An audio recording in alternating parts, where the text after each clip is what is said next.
busy this week doing absolutely nothing in the quarantine. I've got a few things planned for everyone today. First up, we've got some basic VW maintenance that I'm going to start with to get people hooked. And then we're going to go into some VW bus astrology. We've got a question and answer session. We've got an excellent story I read from Randall Monroe at XKCD.com this week. I've got a travel story, some tips for the Marie Kondo homeowners in my audience. And at the very end, I've got a new piece of music for y'all about the ongoing COVID-19 epidemic. So stay tuned. That is what we've got. We're going to start today. Got to knock off the tech stuff first. I am a consultant and teacher above all else. This is your distributor. That was your distributor cap.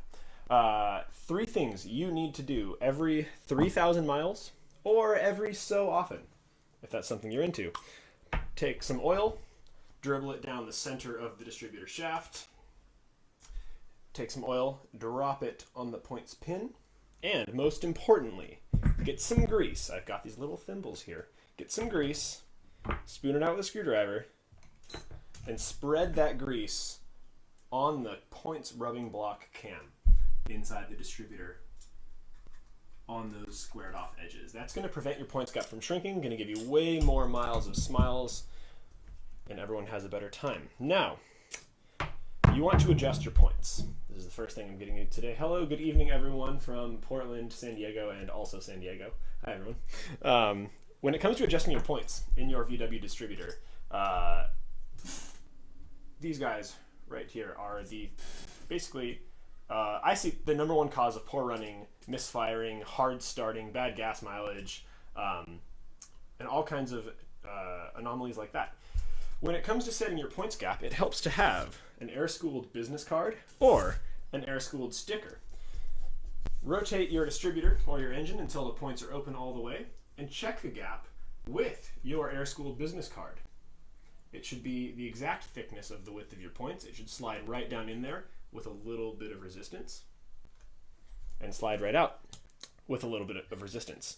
So once you've got your points gapped, you can set your ignition timing and know that you'll get many, many more miles of smiles out of your distributor setup. So clean everywhere. Lubricate, remember, oil in 2 spots, grease in 1 spot, and adjust 16 thousandths of an inch or 1 air-schooled marketing trick gap. Put your distributor back together, check your ignition timing, and your car should be good to go. All right, so that was today's easy tech tip. I wanted to talk to everyone about their cars, if you have an old Bug or an old bus, about something that's fun to do. Now, this is mostly applicable to the buses, but on early buses like split window, bay window up to 1976-ish behind the driver's seat, and in 1977 forward buses on the intake air box, you'll find what's called your M plate. Now, the model plate on your Volkswagen looks something like this. And that M plate actually tells you everything about your car's delivery, the way it came from the VW factory. You can tell if it went to the Westphalia factory, you can tell if it was a panel van or a combi or a camper or a deluxe station wagon. I want to paste a link in the comments right now for everyone to see where that M code decoder is located. So you can actually take your bus's M code and go to this website that I'm pasting right now. Ooh, there we are. Boom, that's why we're on Facebook Live, not Instagram Live. There are some links here. The M code decoder from vwtype2.id.xyz.com. That's just what it is. All right, from that URL is going to give you information on where to find your bus's M code plate and how to decode it. For example, I found out Buddy was born on February 27th. He was delivered to the Port of Philadelphia. He was equipped with Westphalia Campmobile equipment, and he was delivered with a 1/4 tank of gas, which is like way different from the full tank of gas that I usually leave Buddy in when I go away for long distances.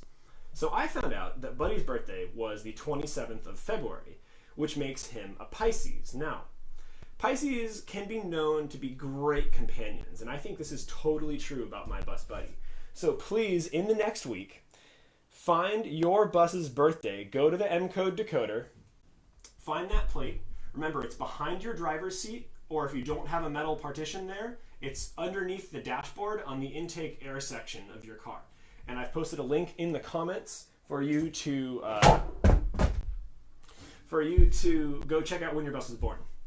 I mentioned Buddy as a Pisces because he's a great companion that totally fits his trait as a Pisces.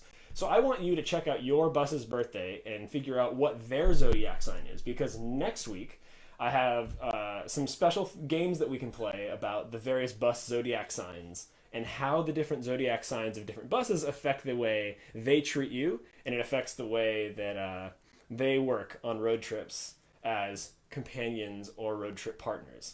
So that's what's going on next week. So check out your M code on your bus, figure out when your birthday is.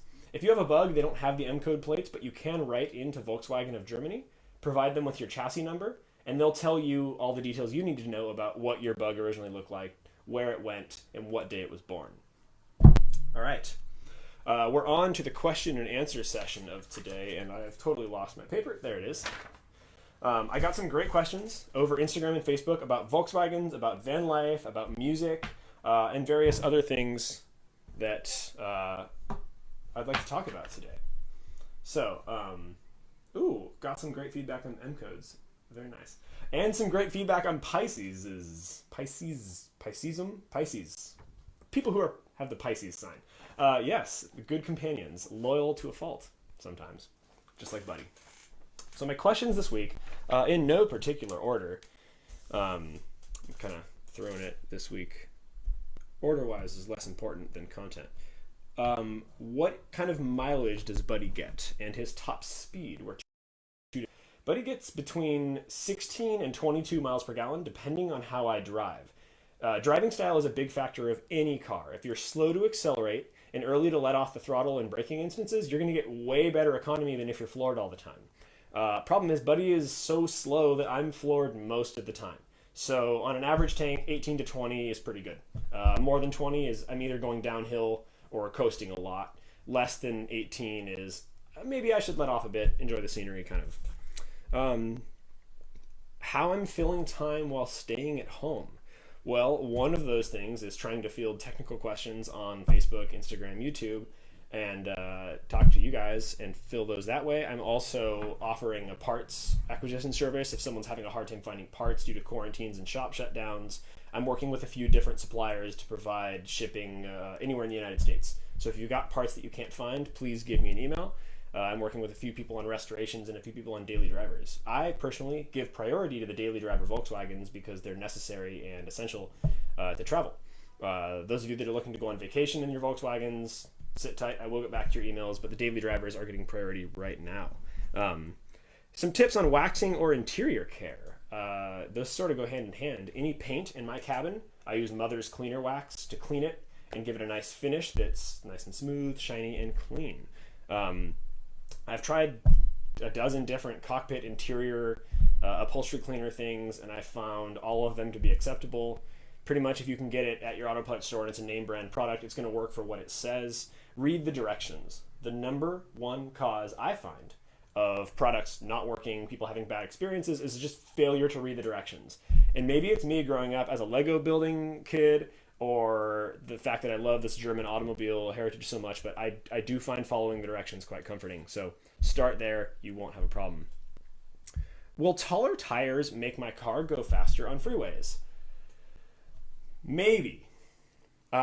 Yes, if your engine is spinning 3,000 RPM and you have slightly bigger or taller tires, your car will go a little faster. Problem is, the work it takes to get there is exponentially increased on your engine, so you're going to have a longer acceleration event to get to 65 miles an hour. Once you get to 65, your engine will be spinning slower.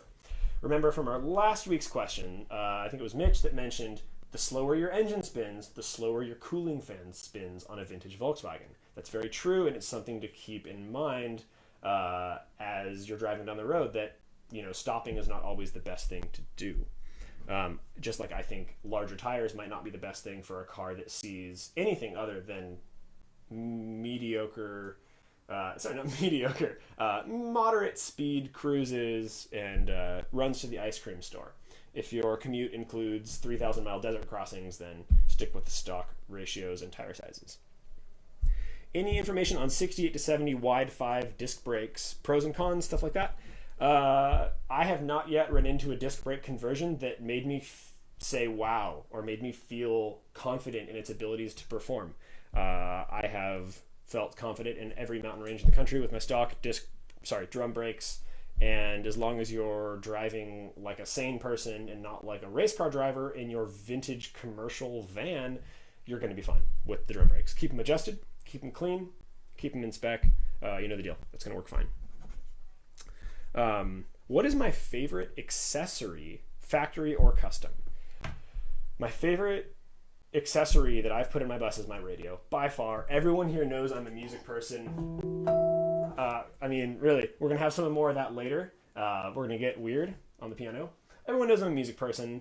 And I just like to get into the zone with the music and pair it to what I'm driving, where I'm driving. Some ways that people like pairing wines with food. I'm like, give me techno and windy mountain roads, or give me like opera and open prairie driving. Like it's very paired in that way. DM me or leave it in the comment for more recommendations of music pairing. So I'm hearing questions in the comments. What about Gummy Flidges Stift Rubber Care Stick 3.4 ounces? While that sounds like an Amazon bot report, I promise it's not. Hello, Ben. Thanks for joining. I use Gummy Flige Stift, which is just German for rubber care stick, on all my rubber. It's a stick, and I use it to care for my rubber. So I do use that. Pretty much makes the rubber last forever, and it prevents your door seals from sticking in cold weather. It's actually why it was designed. Pretty cool thing there. We're talking about accessories, and I mentioned my aftermarket accessory, which is my radio. But my favorite factory accessory is probably Porsche swivel feet valve adjusters for my Type 1 engine. That keeps my engine quieter, and it makes the valve adjustments last longer. So, like in 2018, I might just do an entire lap of the United States without adjusting my valves, because I feel like it. And everything's fine. I like this one, because the answer is quick and to the point. How many people have driven Buddy? But the actual question says, how many people have had the honor of driving Buddy? 30, 40 people, not many, unless I feel like your stick shift skills were extremely competent, if not borderline masterful, and you needed to drive my car for reasons that maybe you just needed to feel what it's like to drive a car that just does what it's asked every single time. So I would say most people I've worked with have not driven my car. I'm a little personal about it. He is my best friend. So you're welcome, or sorry if you have or have not. What is the most customized and least customized bus I've worked on? I've worked on cars with engines that cost more than my college tuition, and I've worked on cars that cost nothing. And what it seems to me is that most people like customizing their car in a way that like they know how. So I like electrical work. So most of my customizations are on electrical things with Buddy, but the cars that I've worked on range from just insane plumbing of pipes everywhere to make engines fit into cars that they weren't designed for, to totally one-of-a-kind interiors with custom wood and just exquisite attention to detail as far as grain and finish go. I tend to enjoy cars that are done with care rather than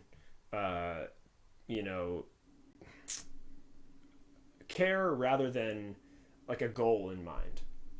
I see a lot of cars that are over restored, and in that, I mean, it looks amazing, but it's a little harder to drive than if you just kind of let the car wear out and replace what's necessary. So if you drive Buddy, if you're one of those 50 people, you may find that he's a little worn out, but in a good way, and that it's just comfortable and responsive and easygoing.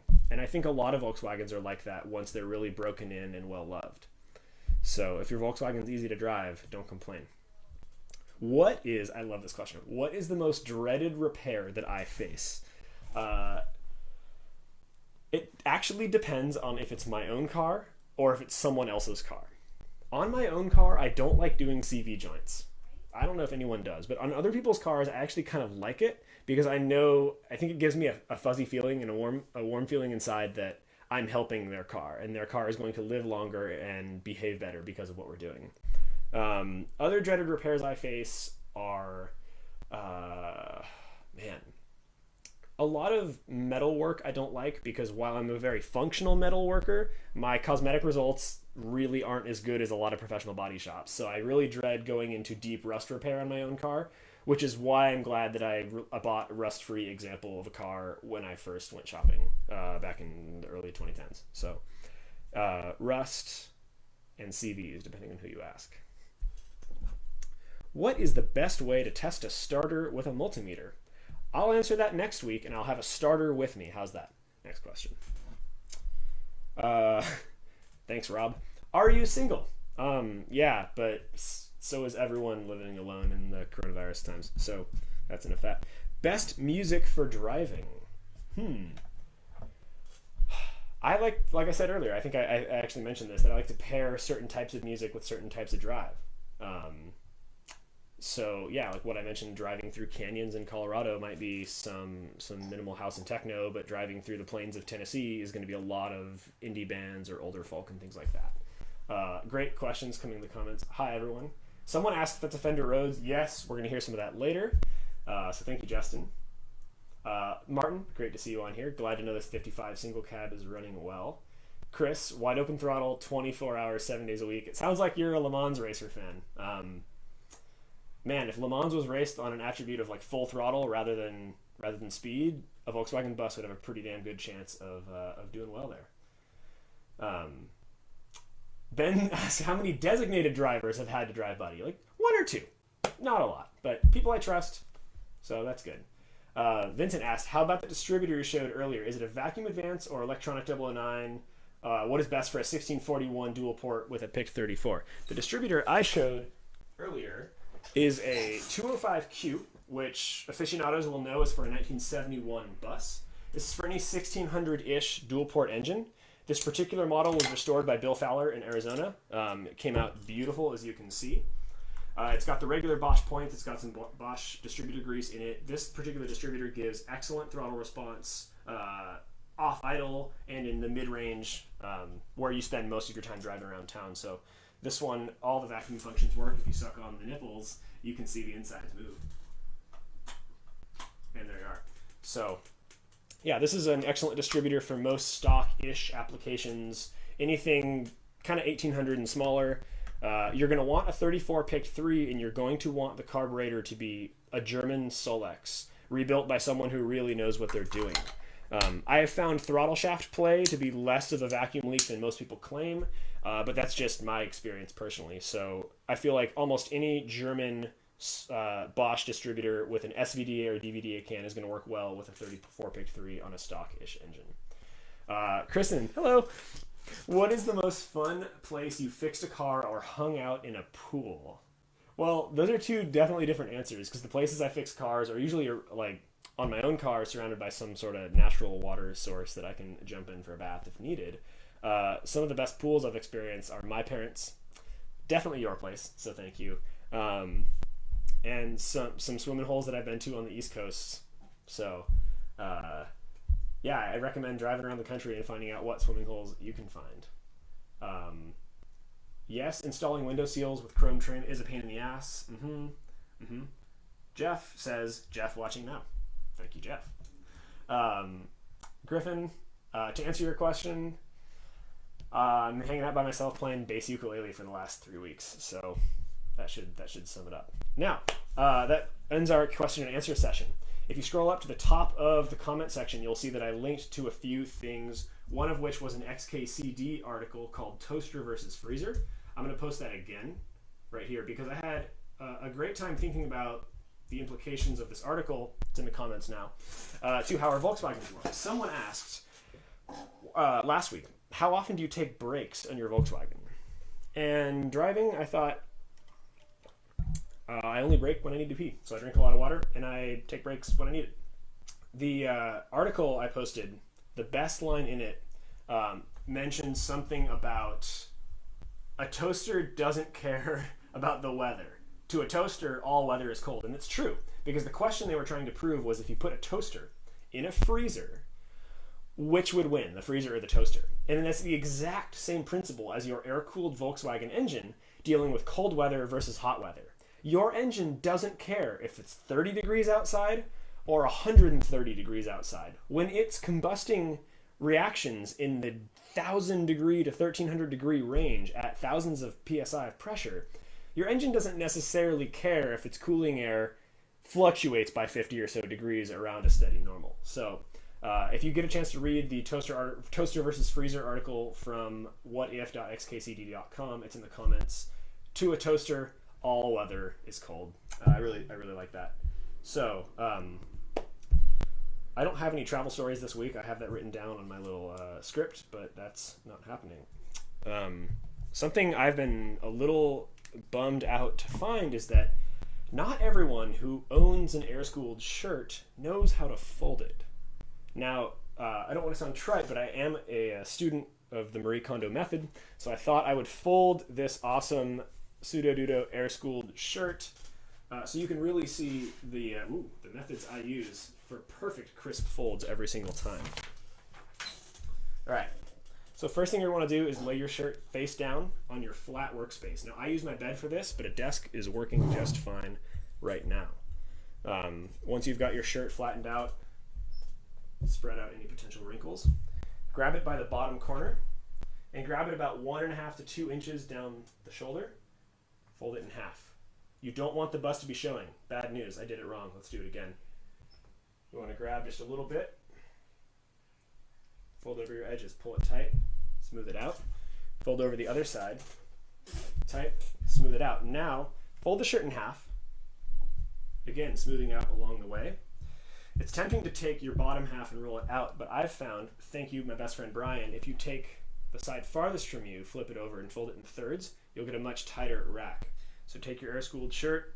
Now you've not only got the bust up, but a nice and tight fold that should stand with minimal effort. So that is how you fold your air-cooled shirt, in case you were wondering.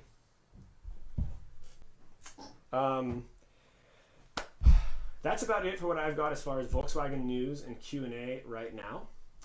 There's 20 people watching, so thank you for tuning in. I thought to myself when I did this, if there was 5 people watching, I would do it again. And that's going to be the case. So this is going to be every Sunday night at 6 p.m. Pacific time, 9 p.m. Eastern time. We live in the age of the COVID-19 where graphic designers are suddenly learning how to incorporate 4 different time zones onto everything they publish as far as events and design goes. So I thought for my final sort of sign out, I would play some music. Like I did last week, I came up with the 20-second hand washing song. You can find that on YouTube or on Facebook Live. But I am going to play a piece of music called, a piece of music that I've arranged. We're calling it Nordhoff's COVID at the moment because it's a selection from a piece called Narayana's Cows. Now, Narayana was an Indian mathematician who lived in the 14th century. Now, he posed a very similar problem to what we're going to be discussing right now. Basically, with COVID-19 going around, it's important to stay home. We all know that, right? Okay, so the problem is that you might have the viral infection and not know it for 14 days. And 14 days doesn't seem like a lot of time, but things can grow exponentially. So I want to demonstrate musically how a virus might spread exponentially using the 14-day precedent. So for now, thank you everyone for tuning in. We'll see you in next week. I'll have some more Q&As. I'll have some more music. Hopefully we as a species don't run out of toilet paper by then. So I hope you enjoy Heinz Nordhoff's COVID-19.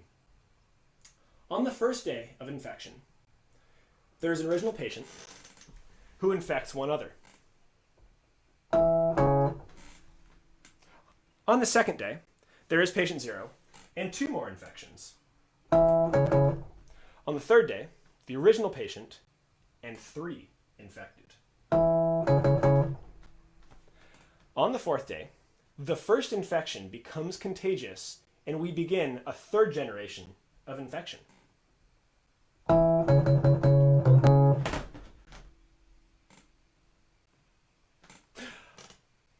On the 5th day, we have another infection becoming contagious and 3 new infections.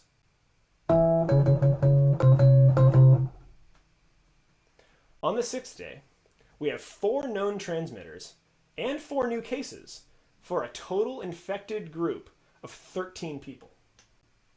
On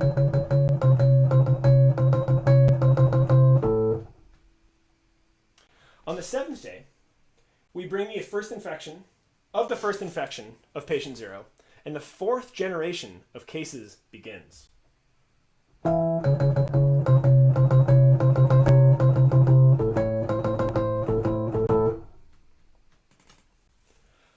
Day 8 is starting to get serious. The infected population, which went from 1 to 2 to 3 to 4 to 6 to 9 to 13 to 19, now jumps to 28. On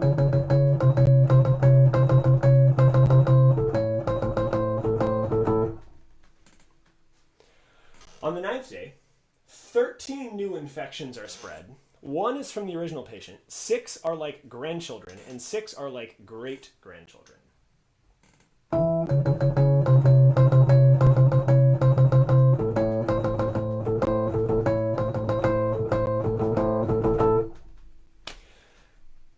Day 10, total infected, jumps from 41 to 60, and the 5th generation of infection begins on a new note.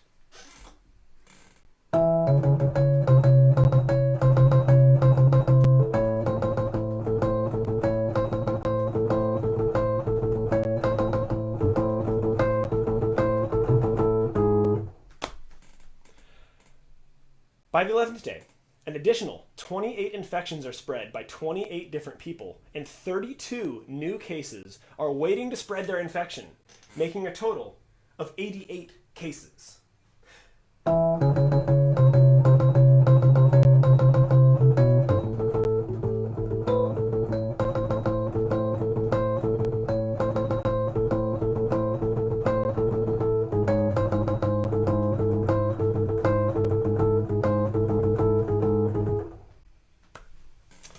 By the 12th day, the virus continues its explosion, going from 88 to 129 infections, registering a daily infection rate of 46.59%.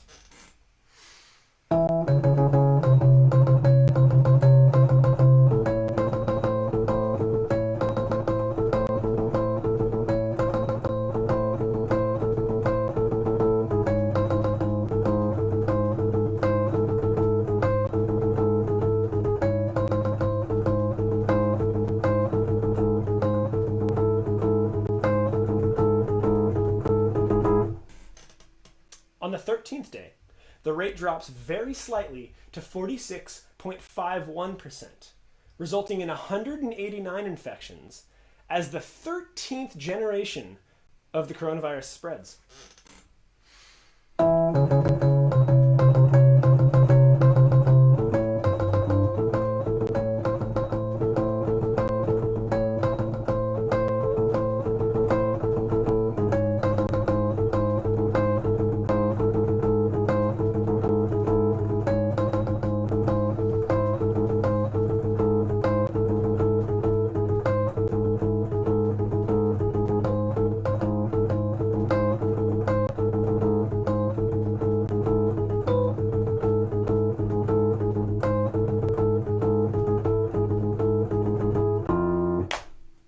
Now, we arrive at the 14th and final day of the problem, because the original patient is still symptom-free. Now, most of you have probably already calculated the total number of infections by now, but if you haven't, or if you want to check your work, you can always count.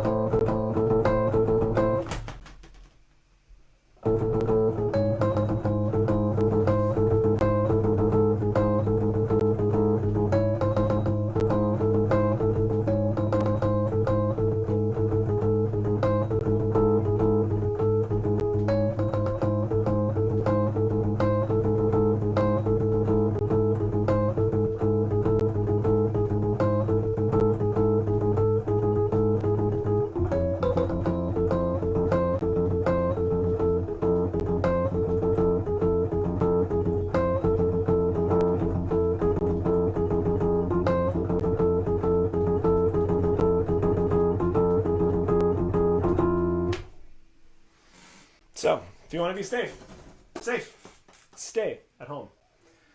That's it for me in this office hours this week. Thank you for tuning in to that.